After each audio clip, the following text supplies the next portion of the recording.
Hello everyone, in today's video I'll show you on how you can change the infill in your Creality Slicer.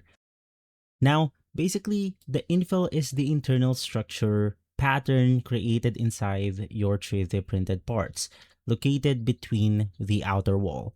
To change this, you just want to navigate through the strength category on your Creality Slicer. Basically, it's going to be this specific icon right here. And you want to make sure that you are on the advanced option, because if not, some of the options will be disabled on this adjustment. So you just want to click on strength, scroll down, and then we have the infill category. Basically, inside this page, we can then adjust the density, AI infill, and more. Now, this is going to be the infill pattern that we have as of the moment, which is rectilinear. And let's change this into something like this specific pattern right here, so you will be able to see the change. So in my case, I also want to increase the density to something like 20%.